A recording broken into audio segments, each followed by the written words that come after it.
like this at the end of the movie, and the door opens up, and we all went, oh, "Hey, it's her!" The music came on, and we were all so happy. And then the credits rolled. I went, "Oh." But I know. Well, when Stephen was going to direct it, I was majorly. It was about us, about yeah, that's what I Harrison and thought. Indy and Marion. But then when he stepped to the side and they kind of, they went off in a different direction. Yeah. And I think I can say this now because They're not doing it's been another some one. time. But If anybody out there wants to meet their favorite movie actors, you know what you have to do? You have to go to the bank. You have to beg your significant other to trust you to run a comic book convention so you could lure your favorite stars here under the guise that they're here to meet their fans. But secretly, I've been planning this since 1978 when I snuck into a rated R movie to see Animal House. My mom is right over there. So there's my mom. she didn't just find out, did she? She just found out now that I snuck into Animal House to see you. But then, let's just go. We're going to go through the whole resume if you don't mind. Aye. Okay. Starting back then. No, I saw you on a TV movie called East of Eden, where you Yeah. played Abra, Yeah. and that was the character. Anybody ever remember East of Eden when Timothy Bottoms was in it? Soon Tech O was in it. This is when they used to have TV Jane movies. Seymour. Jane Seymour was in it. Interesting cast, yeah. Yeah, it was a John Steinbeck book. Yeah. Nobody? Yeah, Oh, okay. it was a long time ago. It was one of those mini series that Yeah. they used to do in ancient times. Ancient times, yeah. No, but I was telling them before you got here, I was talking about theater and some of the plays I unfortunately was in. But you were more of a theater person before you got into movies, no? Or am I misunderstanding I that? was, yeah. I started to work I don't know, yeah. I started to work in the theater when I was 23, I think. I wasn't there. No, you Okay, weren't. yeah. But no, I worked in the theater for maybe the first 4 years. Yeah? And then I that was in Washington D.C., which is where I grew up mostly, and then I got asked to do Animal House, which kind of changed Really? everything. Yeah. What was it, a casting call, or someone just said, hey, you should fly out to Oregon? No, I had never. I'd never met a person who'd worked on a film in my life when I Yeah. got cast in Animal House. I didn't know anything about the film world, and I was studying at the Lee Strasberg Institute because I'd had a kind of a really interesting but strange training as an actor with an experimental theater company. And I just walked through the lobby one day, and there was a little 3x5 card, and it said, feature film casting college-age actors and actresses. And I was 25 maybe at the time, but I looked young, and I thought, well, I had a very eccentric picture and resume, because my resume was only theater, it was only plays, and my pictures were from, I didn't know anything about any of this, but my pictures were from 4 different plays I had done, and which is not the way you're supposed to do a resume picture.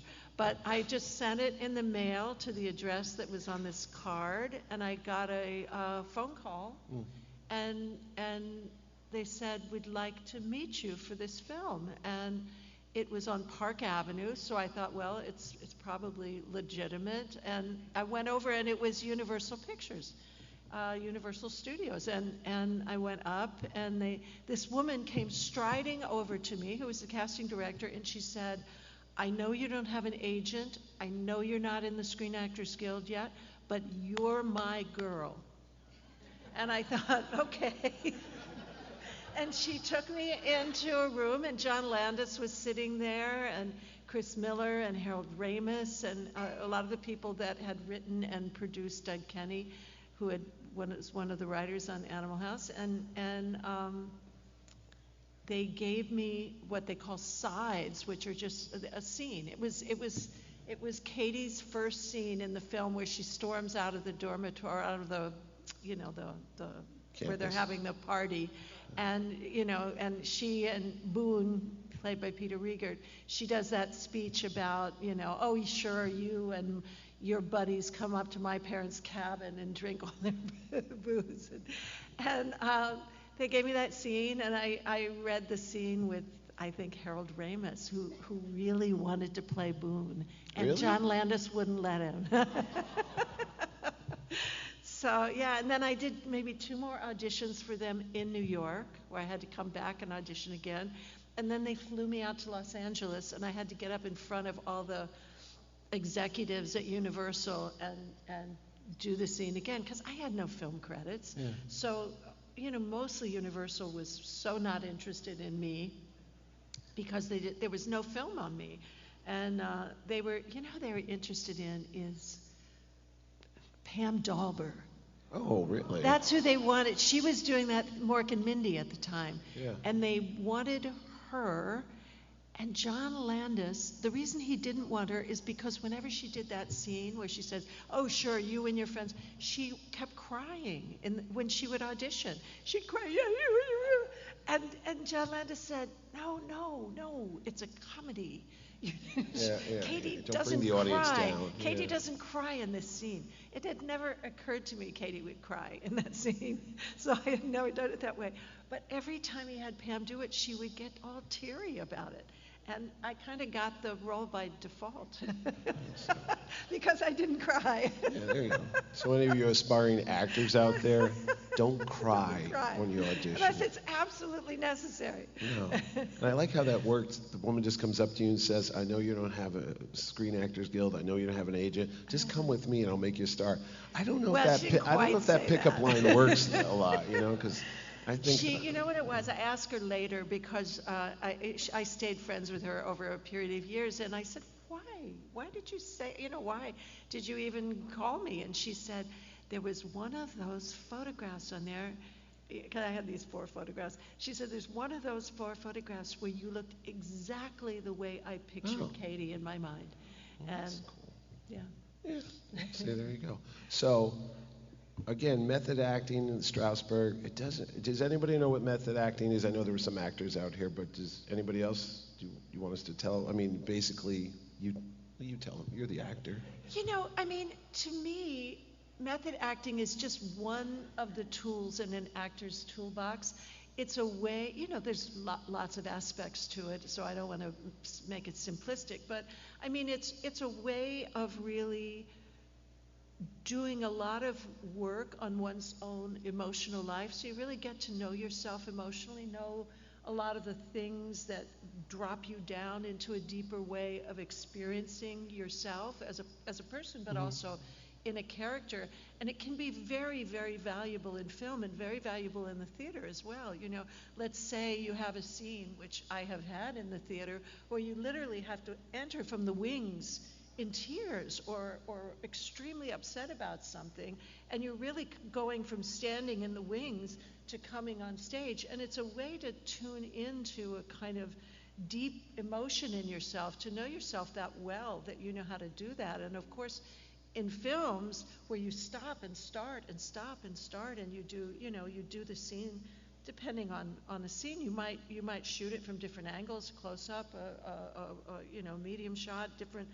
You're doing it with your partner, and you want to be as good with your partner or partners when you're off camera as you are when you're on camera, because you're contributing to the quality of their performance as well. So to stop and start and turn on deep and strong emotions on and off, you have to have a way of, some technique to be able to do that so it doesn't feel phony. Nobody likes to feel phony on camera. It's the worst feeling. Like, by that I mean kind of pushing an emotion that you're not really feeling or have access to. So the method is a way to really help actors, have a way to get to those deeper feelings quickly, because you've done the work, and it's sometimes, you just explore, like, what was the most hurtful thing that ever happened to me in my life? And if you really tune into that, sometimes it's just done sensorially. Like, if you remember, like, the moment in which you were the most emotionally destroyed and how that felt, and sometimes you just remember what you were wearing, or the smell of the room, or you remember, maybe something in the room that you were looking at, and you don't get to it through your head. It's not by thinking your way into the emotion. It's actually by feeling your way into the emotion. So you might remember what you had on at the time and the feel of the fabric and where you got what you were wearing. Maybe, a friend gave it to you or something. You get into those kind of beautiful details of somebody's experience, your own experience, and it kind of leads you, more, what's the right word, authentically into the feelings. So you're not pretending. Sometimes people think actors pretend, but most really good actors who I admire, they're not pretending. They're really experiencing what they're portraying and feeling. Not 100% of the time, but as much as you can, and as much as accessible to you, that you can, as much as you can get there authentically. That's the way to go, really, if you want to enjoy being an actor. Okay. Pretending gets old pretty quick. So what that entails and all that you were just talking about, now how do you go from taking that to sitting down, doing the table read? I saw there was a lot of different screen tests. There was Tom Selleck, there was Tim Matheson, all these other actors who were going to possibly be Indiana Jones for Raiders of the Lost Ark, but now you're in, was it Tunisia, was it? You're filming we this? We shot in, a lot of it was in London, in London, the Elstree Studios in London. The desert stuff was Tunisia. The bunker, the Nazi bunker stuff, the cement bunkers, that was the south of France. Those were actual Nazi bunkers. And a little bit in Washington, D.C., the last part of the film. Shot. And Harrison, his early stuff in the cave, when they go in, that's all in Hawaii. Which I didn't do the Hawaii part. No, but I'm just saying, so what do you, when they sit there and they go, oh, in this next scene you're going to be with 5,000 snakes, whatever in your life did you ever experience? Maybe when you were a kid, there was a garter snake that went by, or maybe there was a little mouse somewhere. I don't think I would call any of that method acting. The snakes were more than enough. Yeah. To create, if you want to play like fear, I'm not. You weren't pretending? Honestly, I'm not really afraid of snakes per se. I grew up in the countryside, and I was snakes, garden snakes and stuff. Yeah, that's true. No, it was at times there were thousands of snakes on the floor beside us, and I think that you can just, you don't have to do method acting. Yeah. You can just use your imagination and allow yourself to be in the actual situation. I mean, there's not too many people who would die to be with 3,000 snakes around them. Well, there's a weird guy in the back, maybe, but yeah. No, it's just... but that particular situation, was fraught because not only were there snakes, but it turned out my little white dress that they had made for me, they'd made 12 of those dresses that were going to get torn and dirty and all sorts of things. And as it turned out, after the 12 were made and shipped over to London, they were made by a costume designer who had worked on Animal House, Deborah Nadoolman. And after all of this expense and all of this time it took them to make them, they shipped them over, and it turned out that the fabric was highly flammable, and that the fabric was so delicate, any kind of thing you could have treated them with that would have made them less flammable started to dissolve the kind of net-like fabric.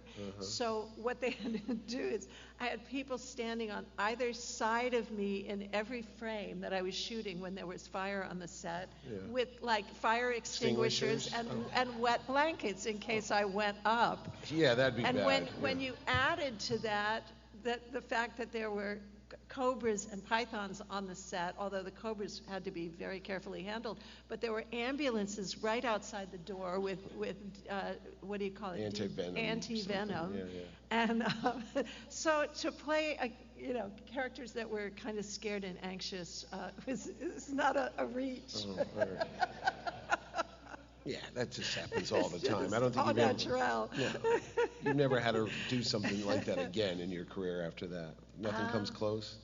Let me think. Well, I have played more harrowing things. No, honestly, but in that particular situation, that peril with all that. No, not snakes. Deadly things. Yeah. No. Perfect Storm. I was badly hurt. Oh, really? Yeah. Oh, it was you and the fellow that was in Shawshank Redemption. You were in the, remember the little boat that goes out there with the George Clooney movie? Cherry Jones and yeah. That happened right up here. So all the New England people around here, we know this story. Gloucester, yeah. But Yeah. we were shooting this in the Warner Brothers water tank in Los Angeles, and it was a little difficult. Oh. To say the least. That's a story for another day. Oh, all right. No, I was like, it didn't look that bad. I thought it was blue screen and you guys were in a bathtub and they were just a hose on you. No. That would have been better. But you know, so after Raiders, I'm sure you were bombarded with tons of scripts of similar characters because lots of times there's not originality. They go, hey, if it worked once and she was great at this, we'll make her do it 6 or 7 other times. Did you have to really edit yourself and say, I don't want to keep doing the same feisty, hard-drinking character again and again and again? And did you go choose different roles or on purpose? I mean, yes and no. I mean, that did happen where I was offered things that were very similar to that. But you know that what really happened is that I had done at that point 4 or 5 films, and I had also done the miniseries that you're talking about. And so it had been maybe 4 years since I had done a play, and I think actors who start out in the theater, they have, it's so much more an actor's medium, really. Not that I like one more than the other, because they're both challenging in their own ways, but I really wanted to go back and work in the theater, and I did a play that I just worked on for about 2 months, you know, so that was a short little commitment, but then I got offered a play to do that was going to be a much larger commitment. It was going to eventually go to Broadway. It was going to start in some other theaters and go to Broadway, and it was Arthur Penn directing, who is just one of my favorite directors of all time. If you guys know who Arthur Penn was? Yeah, it's amazing. Yeah. So it was a new play. It was called The Monday After the Miracle, and I was going to play the adult Helen Keller. If you know the story of Helen from The Miracle Worker leaves her off at the age of 7 or 8 when she discovers the connection between finger spelling into her hand and words and language and communication, and it opens up this huge world to her.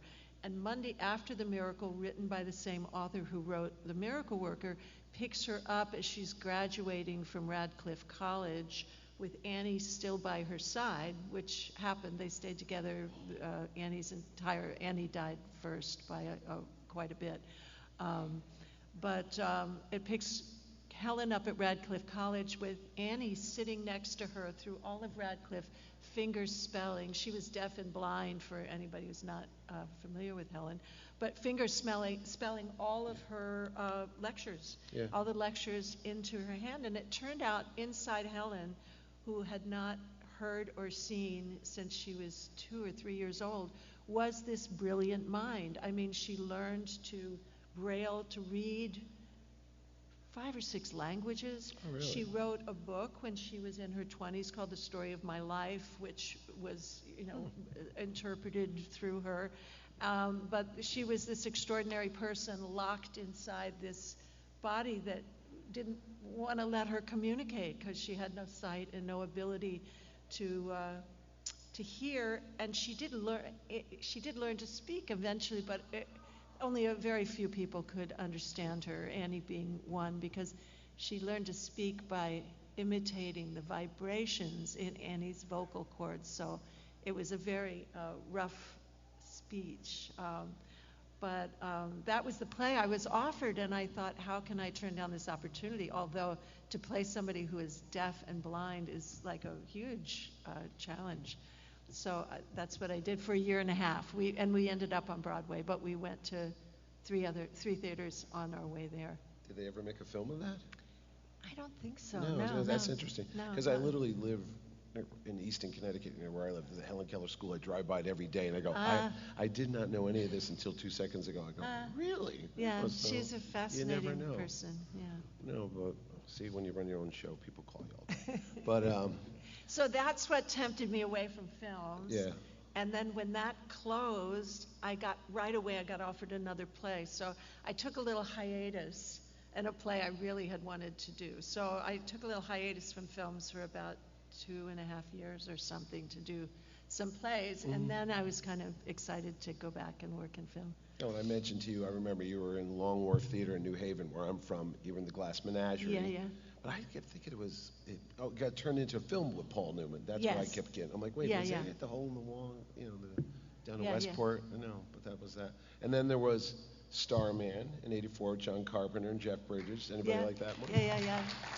Jenny and I Hayden. did a very sweet little film. I think the first one back after that hiatus, it was called Until September. Yep, I saw that. And we shot it in Paris, and it was with this lovely French actor named Thierry Lhermitte, who's kind of like the French Cary Grant. And he's a comedian. He worked with this group of comedians that are like the Monty Python of France. They're called Les Splendides. And he was, one of the there were maybe 8 of them in the comedy group, and in this it's kind of a romantic comedy. It's sweet. It's a sweet film. I remember he had really piercing blue eyes. Oh yeah. I thought mine were good, but his were left. I was like, hey, that guy got some on me there. But no, that was a good movie. I remember seeing that. Then it was Starman, and then of all things, my kids, they saw you in Sandlot. My boys were little. They were Little League players. And they were like watching this movie, and I'm in the next room, and I lean over and go, is that Karen Helen? Yeah. But you still get a lot of people that come up to you, and they don't know Marion, they don't know Jenny Hayden, but they go, you're the mom in Sandlot, right? That's right. It's absolutely true. And I did that film. I think I had my son, he's going to turn 35 in about a month.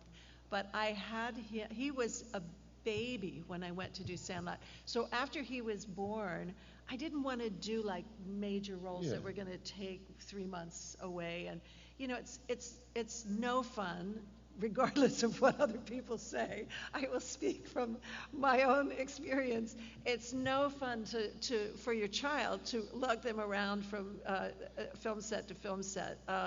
If you're not actually involved in the making of a film, it might be interesting to somebody who's not working on it for maybe a half a day or a day, but it's not as fascinating a place to be unless you're involved in it. But to be a bystander as a child or something on somebody else's film set is, so I wanted to really, and I had him late in life, and I really wanted to be a mom, so I didn't want to miss it. So if I did films, I usually did small roles that I could shoot in a couple of weeks, or I tried to limit to doing things in the summer when he could come with me without disrupting, his school life. How could I forget? You were in Scrooged with Bill Murray. That happened during that too. That was right before he was born. See, and then Albert Finney Shoot the Moon. That was that was a not that I wonderful studied film. these too much. That might have been. I think that was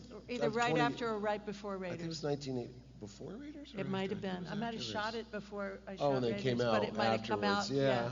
And then there was one where there was it was a low budget movie. It had to be. It was Michael O'Keefe, the fellow from Caddyshack, and it was about a cult movie. Oh yeah, and you lured him into a cult, and you were this so nice person sitting there going, "Hey, would you like to talk to me?" And next thing you know, it was like. I was the person who goes out, on the street and lures other people in. Go in the van with the candy kid. It was an amazing cast. It wasn't an independent film. That was a big studio film. And was it? Ted Kotcheff directed it. Had Peter Fonda in it. It had James Woods was in it. The cult. And James Woods was the cult buster. Yeah. They had a deep program.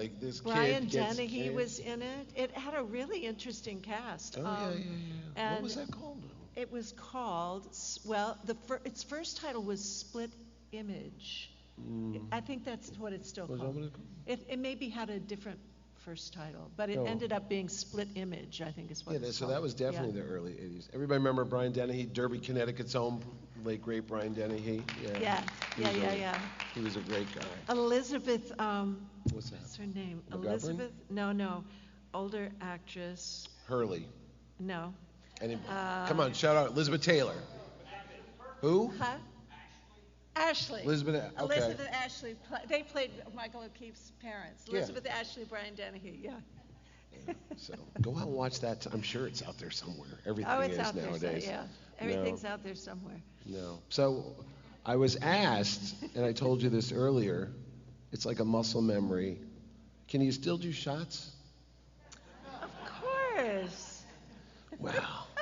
And I told you, I said, I'm not going to get, like, real liquor, because that would be bad, because you have a long day of autographs and photo ops, but it could be interesting. If these are the cups, they won't make the same. They don't make the glass. I know, I said the same thing with a guy. I'm like, really like that. hard. Yeah, it's no. not the cut, the clink. The clink. We could add that in an ADR afterwards. You'll hear this glass. You want to do a shot with me? No, sure. But we're drinking tea. Iced tea. I can handle it. You can handle iced tea? Yeah, you sure? But don't put too much in it, though. No, I'll just give you a sip. I'm going to knock it back. So. Are you really? I will. As long as you don't fill it, then I might have a hard time. I'm not going to do something. Come on. Is that enough? Perfect. Yeah? Perfect. Okay. All right. Wait a minute. Waited since I was 13 to do this. Don't ruin my moment, will you? All right. Yeah. You going to yell Bastare? Bastare! Okay, ready? Okay. Do it. There you go. Now you have to fall over the chair. What was that guy's name? Is Patrick? What? Come on, indie fans. What was the guy's name? Patrick. He played the Australian climber. Was the screen credit, and he falls. How many times did you have to do that scene? Oh. And of course, it was water. We did it quite a few. It was iced tea, right? It wasn't real. It was just colored water. No, we were. It's fake. We didn't. Iced tea would have. We didn't have iced tea. No. That was good, actually. Oh, really? Well, you could knock yourself out. But so I mean, I don't know.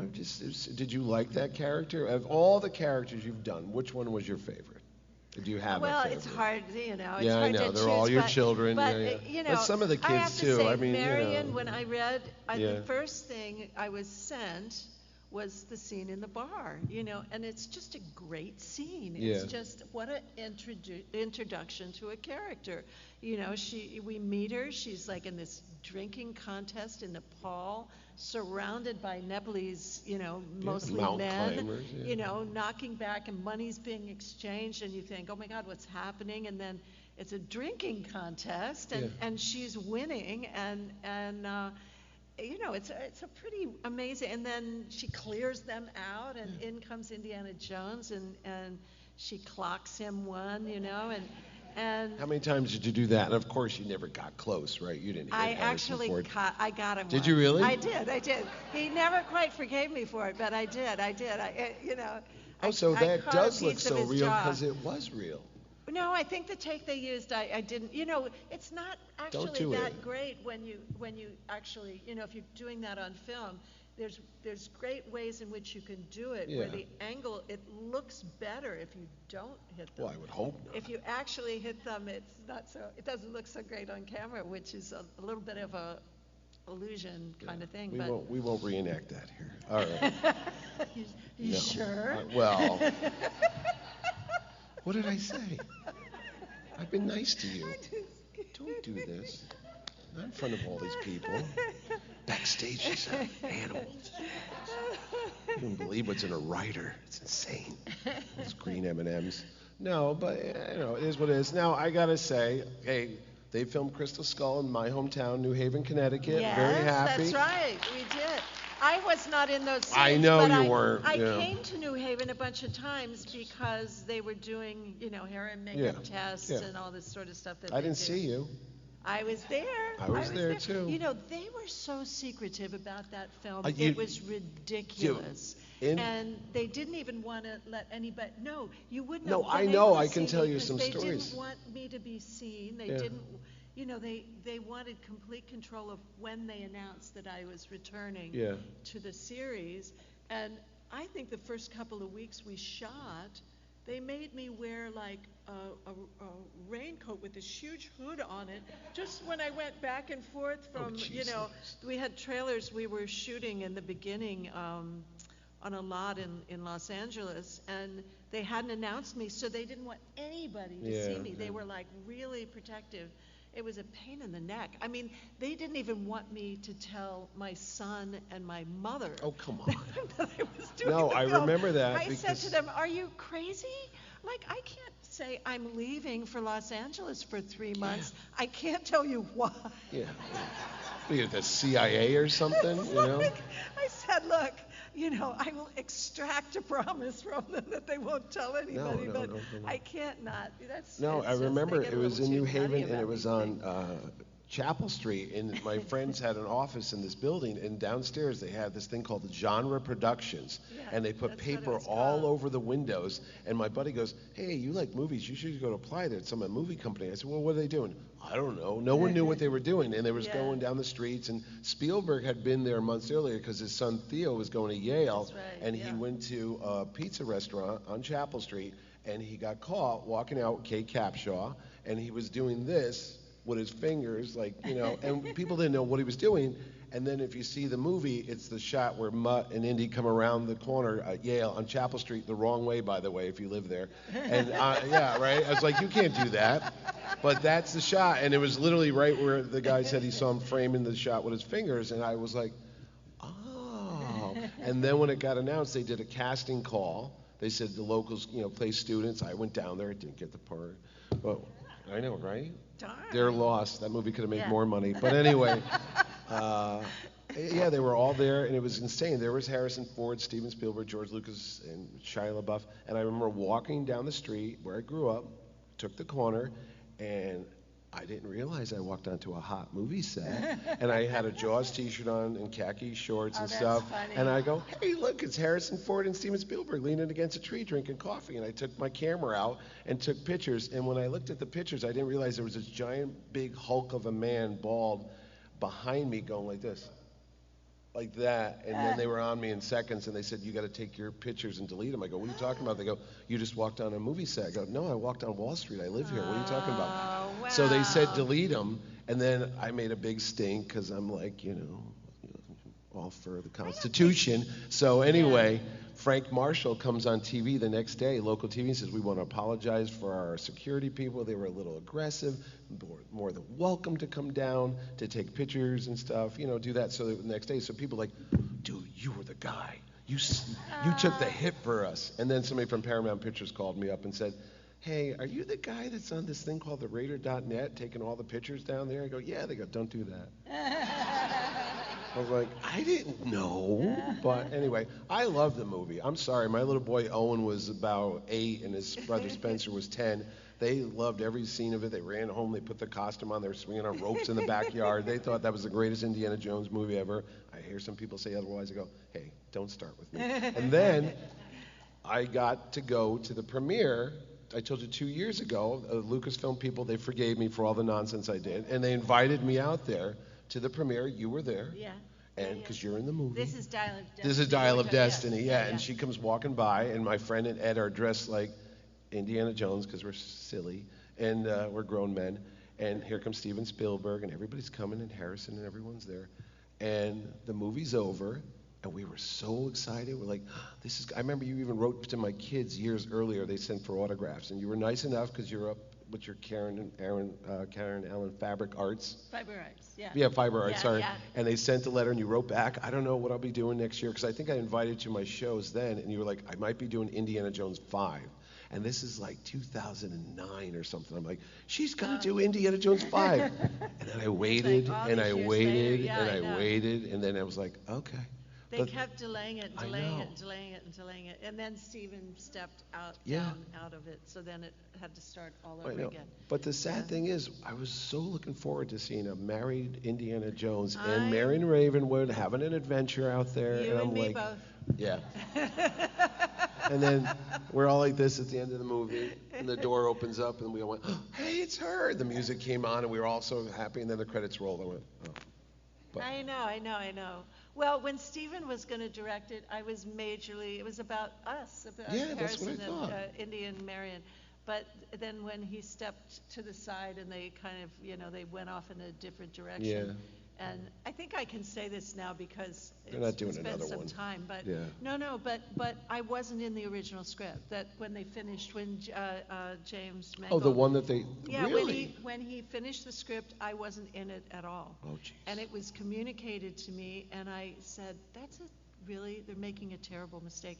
And I sat and I wrote a letter. Did you? I did, to James Mangold and to Stephen and to Kathy Kennedy, and I said, you're making a terrible mistake. You're damn right. I said, Marion is such a vital, interesting, wonderful character you created. You can't just let her disappear. You can't let her just vanish into the ether. And I got a phone call the next day, and Kathy Kennedy said, you're absolutely right. See? I don't know why we thought that was okay to do that. And then they wrote this lovely scene at the end of the film. Yeah. So, I mean, but it's the two of us. You feel like we're going to end up together, and it was not what I hoped Marion would be more a part of the final, when the squeaky final wheel one, gets but stuff. You complained well, and you I got just back. And, wanted to stand up for the character, not so much for myself, but I really felt like, Marion deserves better. Yeah. That's what I thought. Right? That's right. See? That's okay. I even wrote a fan fiction where Butt Williams comes back at the end, but you didn't have to hire Shia LaBeouf if there was some kind of thing. Seriously, there's a knock on the door as you and Indy are getting it on in the next room. Whatever happened with that, I don't know. And it's like, Mom, Dad, I'm home. And they both look up, and you see a duffel bag drop, and it's an army bag, and it says M. Williams. He was just missing in action in Vietnam, and he got found. I was like, what are you killing him on? I was just so depressed when I saw that picture. I got to tell you, I'm just like, now what? He's drunk. He lost a job in Connecticut. He's living in a crappy apartment in New York City. He's drinking in the morning. Marion's divorcing him.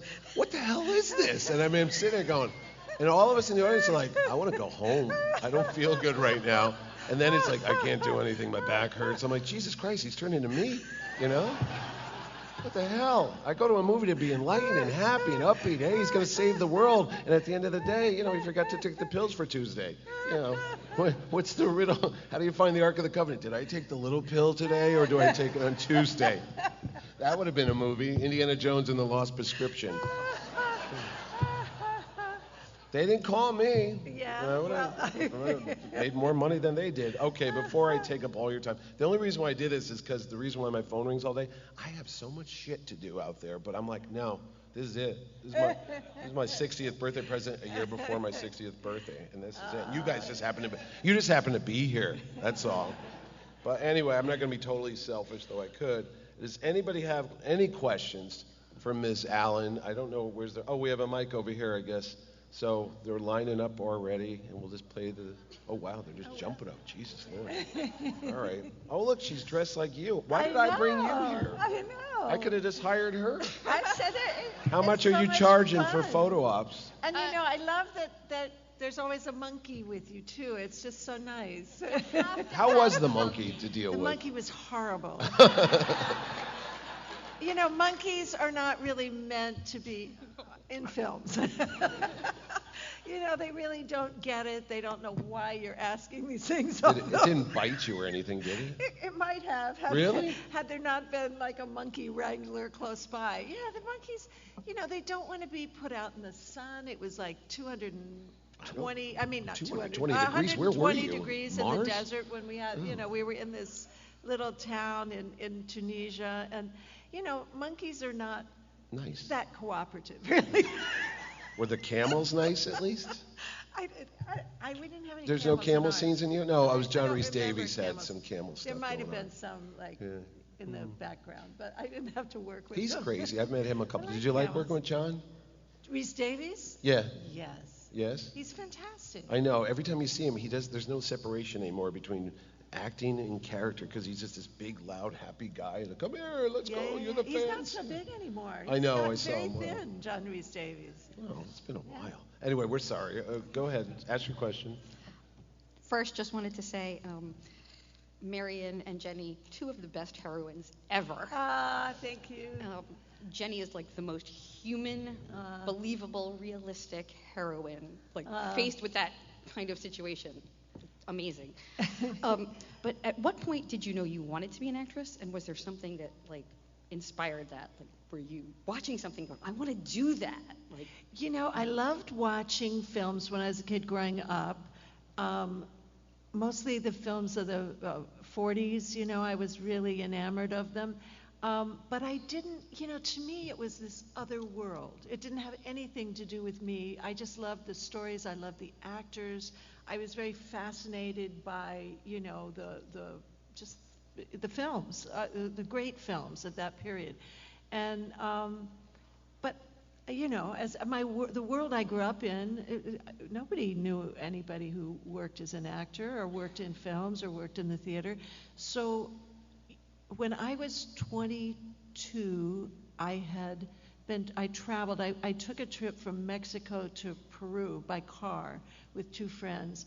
And when I came back from there, I moved into Washington, D.C., and an acquaintance who I met only because they were a neighbor, and they were a director of a theater company, and I didn't even know what that was. I was like, okay, so you direct a theater company. And they said to me one day, I'm driving to Philadelphia to see my teacher, who is a Polish theater director named Jerzy Grotowski. He's bringing his company here for the first time ever. And it turns out they were the most celebrated theater company in the world. And this man, who was my neighbor, had been in Poland studying with this man for many years, and he had now his own theater company in Washington, D.C. But all of this was a million miles away from the world I lived in. And he took me to see this play, and it changed my life. And it's hard to describe how an event, a 2-hour event, can change the course of your life, but it did. And the entire thing was in Polish. I didn't understand a single word, but what they were doing, you don't have to be a musician to understand a great piece of music. And what they were doing transcended language, and they were extraordinary. He called his actors acrobats of the soul. And let me tell you, these actors were extraordinary, and I was mesmerized by them. And at the end of it, we left, and I said to them driving back, there were some of his actors in the car as well, and I said, do you ever train actors? And he said, yeah, we have a training program. And I said, if I wanted to, I just said, I'm so moved by what I saw, I just want to be a part of it for the rest of my life. And he said, well, you'd have to audition. I did not know what an audition was, and he described to me what I had to do in a beautiful way. He said, you find a piece of writing that has great meaning to you, and you memorize it, and then you come in and you speak it in front of us in a way that conveys why it's so important to you. And so I did that, and they asked me to become a part of their acting program, and that was how I began. It was just sort of like a little, within 2 weeks, everything in my life had shifted over, and that's all I was interested in doing. Yeah. Thank you. You're welcome. Yes, sir. Hi. Today, with the streaming, it's so easy to scroll past the thousands of movies that are available. Is there a film of yours that we should stop and watch that people may not have heard of or unaware of? Wait, and I missed the last part. Is there a particular film of Is yours there that they a film should of stop yours that and we may not be aware of that we should stop and watch? A certain one of mine, maybe one that people don't know they don't that know well. about, that maybe What was the one you overlooked, just yeah. did about the male person? I saw there was Oh, something. that's a beautiful film. Yeah, what's so that this about? is a little indie film that I did with a young director. His name is Tom Quinn, and it's called Colwell, Colewell,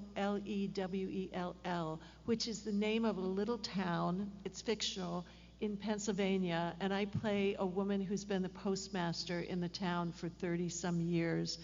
And as is happening, and was happening particularly more so maybe a few years ago, the United States government decided of the smaller post offices, they wanted to eliminate a lot of them, just consolidate and eliminate, and they were going into small towns, taking away their zip code, taking their towns from them, and all of a sudden the town itself would kind of vanish, and it would be kind of added to another town that might be larger next to it. And they were just trying to save money. But what they didn't realize is how it affected the people in the town, and that post offices in a lot of small towns are the places where people congregate, and it's a way of looking after each other and depending on each other. And so he decided he wanted to make a film about this, and I play a postmistress in an office, and I get a letter one day. Didn't even have which I think is the way it worked. They didn't even, come and visit you and, give you.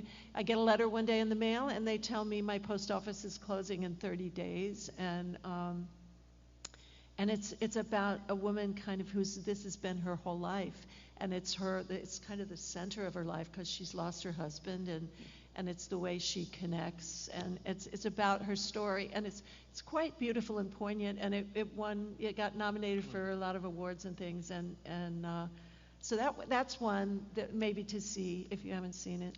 Thank you. Yeah. What's the next one we've got? Hi. About 10 minutes. So, I'm a bit of a theater kid myself, from Massachusetts nonetheless, and I kind of really struggle with rejection. Like, I kind of struggle when I'm gunning for a huge part and I get sort of a smaller role, but I've been growing up watching Raiders and Sandlot and Perfect Storm, and I was like, dang, I really want to do theater. I really want to act. So my question to you, Mrs. Allen, is how do you handle rejection as a stage and film actor, and what are some secrets to get a leg up on every audition? A great question. And, I think it's like being a writer or something. All actors deal with rejection. And, you have these. I came to kind of develop a philosophy for myself, which is there are some roles that you're just born to play, that you're just right for. There's some roles where when you meet the director and some roles you read the script, whether it's a play or a film, and you just say, and you're not always right. You might just say, this is my role. I need to play this role. I love this role. I love the character. I love the story. I want to be a part of this. And sometimes you're right. Sometimes it is your role. Sometimes you were born to play that part. And other times, there's a lot of people competing for it and you don't get it. I think that one of the things that actors almost have to be successful actors, or to be at least, success is one of those words where there's so many different ways to define it and so many different ways to look at what that is. But there's a quality. I've known a lot of actors who just gave up, who were, I would say, some of the most wildly talented actors I'd ever met or worked with, and they just got frustrated and left the business, and it's a shame, because I think the quality actors most need almost is perseverance, I would call it. It's just staying power. It's just finding a way to hang in there and wait for, because usually what really helps an actor have, I don't know what you want to call it, legs, have a way to move forward in a way where you're going to continue working. And even when you think you've been in enough things that have been successful that you're going to continue working, you're not always right. All actors have these sort of ups and downs, and there's no rhyme or reason to it sometimes. But, it's just this sort of, I think it's a kind of belief, that you were meant to do this, that you have something to offer the profession, that you love, like stepping into another character's shoes, and that you get something so profound out of the experience yourself that you just feel that need to keep going. And that the what we consider success, actors should be acting. It's really painful when you see actors that go for a couple of years without getting roles that mean something to them or that really help them move forward and find the next role. But I would just say develop a kind of philosophy in which you just keep the fire burning, it's the fire in the belly, and that whether you're the the person of the moment who's getting the jobs or not, you still find a reason to want to continue. Yeah? Is that Thank you so much. okay? Okay, sir. Thank you for that. My daughter is also a aspiring actress, and I wish I could have recorded that because she won't listen to me. So, but thank you for that. One of my favorite Christmas movies is Scrooged, along with Die Hard and Gremlins. Bill Murray is he's such a dickhead to your character in that movie, time and time and time again, and like all of a sudden, every time Claire keeps going back and keeps going back, keeps going back. Where did you?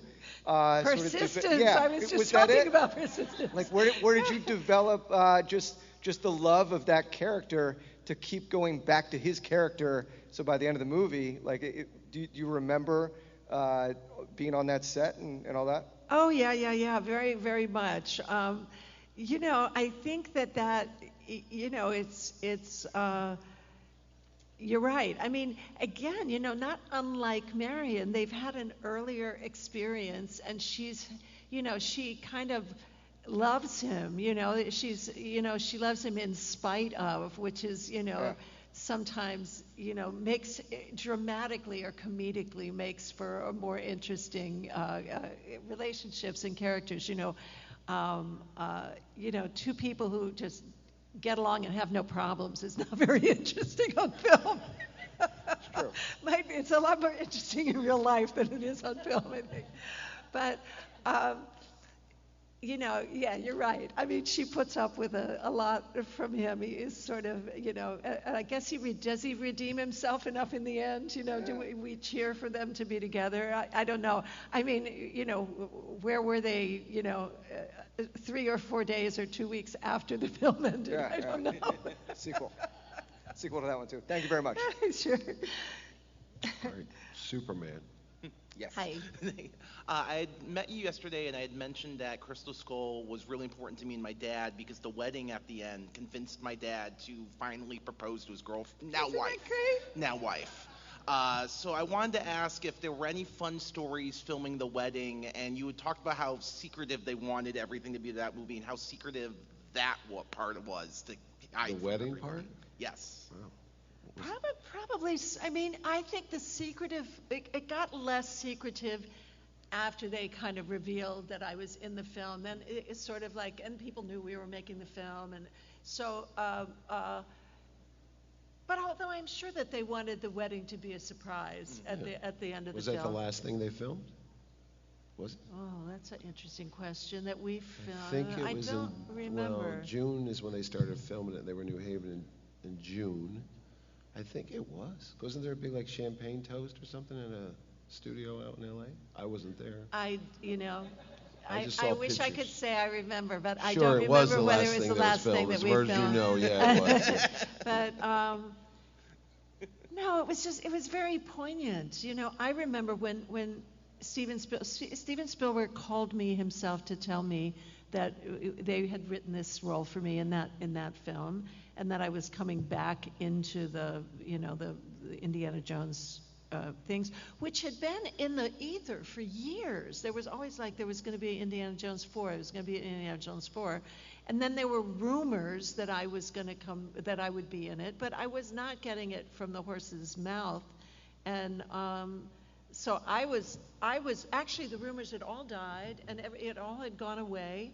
And then suddenly I got a phone call telling me I was going to come back into the story. And Stephen wanted me to come into New York and read the script, and then we would talk. So I did.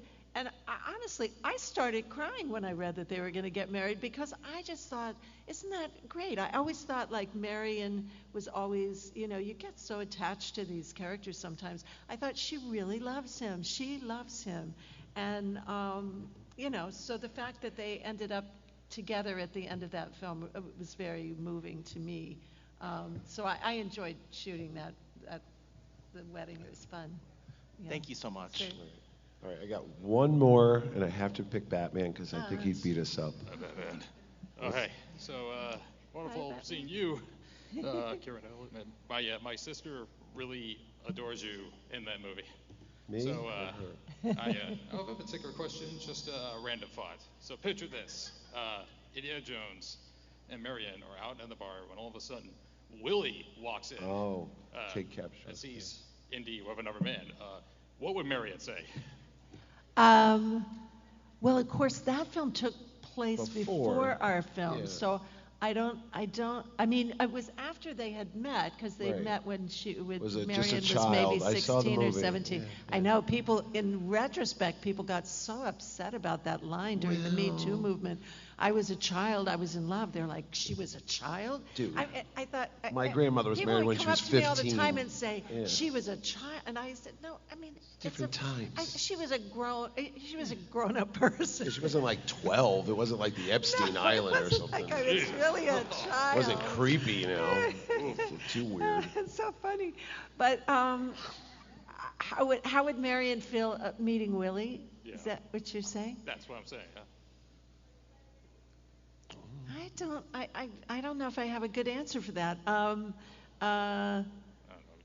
You probably slapped Or they him. sit down and probably. talk sex Did he secrets love or Willie? I don't know. Did he love Willie? It would all depend, I suppose. No, was it like a one-night stand? It wasn't, was it? I don't know. I wasn't there. It's a movie. It's not real. I don't want to hurt your feelings, but it's not real. You know? Stephen married Kate, not Harrison. That's true. That's true. They got married. Yeah. He was with Amy Irving when he was doing Raiders, so. No, he wasn't. Wasn't? No, they No? broke up right before that. Yeah. Well, you know all the secrets. I do. Well, then you were there for that. Well, breakup? he had a girlfriend on the set of Raiders that was not Amy Irving, and I know she wasn't in his life at the time, so it's not a big secret or anything. It wasn't the Monkey Wrangler, was it? No, it wasn't the Monkey Wrangler. No. All right, we got Haley Atwell coming here now, so we got to wrap this up. Thank you very much, Karen Allen, for talking to me. Thank you. Thank you, everybody there. And yeah, and if you haven't seen Karen yet, she's back there against the wall with all the other celebrities, actors, and such. She's doing autographs and photo ops. Thank you all for coming. That was really fun. All right. See you later. Hey, so